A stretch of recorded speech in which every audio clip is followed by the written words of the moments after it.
The sea had always been their companion. It breathed in and out against the rocks of Lindisfarne like a living thing, sometimes gentle, sometimes harsh, but never threatening. For generations, the monks and nuns of the Holy Island had risen before dawn to the sound of waves instead of bells, trusting the rhythm of tide and prayer to order their lives. They believed the sea was part of God's creation, vast, unknowable, but obedient to divine law. On the morning it betrayed them, no one understood that the sea could carry more than storms. That morning began like any other. Pale light crept across the sky, washing the island in soft gray and gold. Some were already awake, bent over manuscripts in the scriptorium, fingers stained with ink, eyes sore from hours of careful devotion. Others moved quietly through stone corridors toward the chapel, murmuring psalms they had known since childhood. The world felt settled, permanent. Lindisfarne had stood for nearly 160 years, and its stones felt eternal. Far beyond the horizon, oars struck water in perfect rhythm.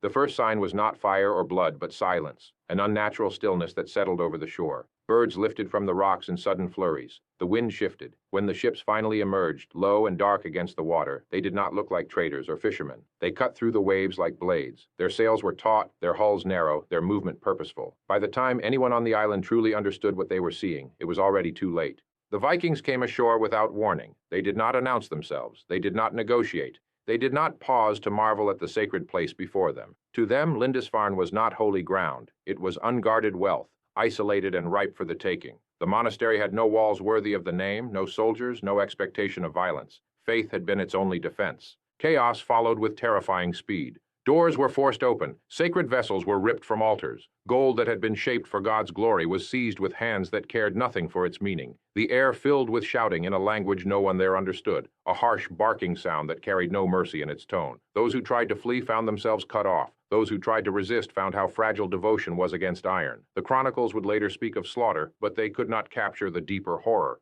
Death, in that world, was not the ultimate fear. Death was expected, even welcomed, if it came in God's service. What unfolded on Lindisfarne was something else entirely, the unmaking of a sacred order. The rhythms of prayer were shattered. The sanctuary was violated.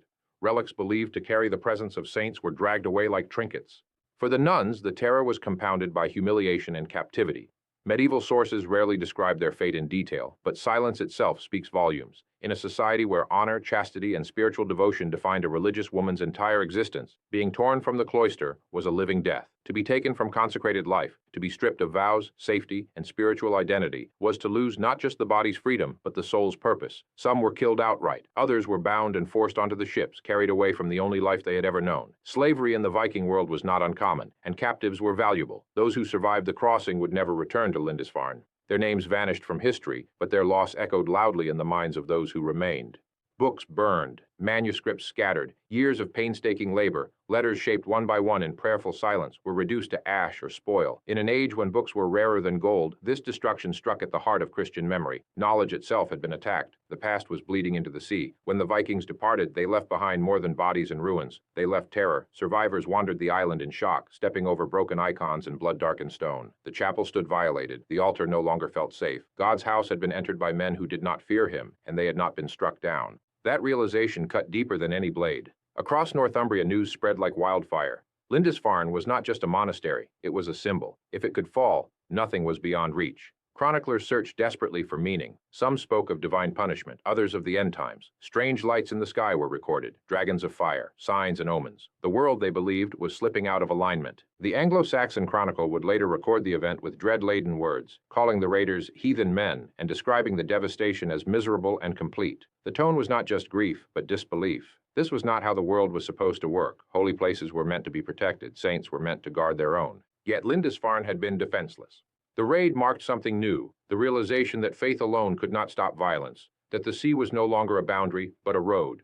From that moment on, England lived with the knowledge that danger could arrive without warning, carried on the tide. Monasteries were fortified, relics were hidden. Communities that once faced inward in prayer now watched the horizon in fear. Ironically, the Vikings themselves did not see the raid as momentous. To them, it was one successful expedition among many that would follow. They took what they could, left what they could not carry, and moved on. They did not record Lindisfarne in sagas. They did not mark it as special. History remembers the event not because of what it meant to the raiders, but because of what it broke in those who were attacked. Over time, the Viking Age unfolded across Europe. Raiders became settlers, pagans became Christians, bloodlines intertwined. The descendants of those who once stormed monasteries would one day kneel in churches of their own. History softened its edges. But Lindisfarne never lost its shadow. Today, the ruins stand quietly against the same sea. Visitors walk the paths where monks once prayed, where fear once reigned, where a world changed in a single morning. The stones do not scream, they do not accuse, but they remember.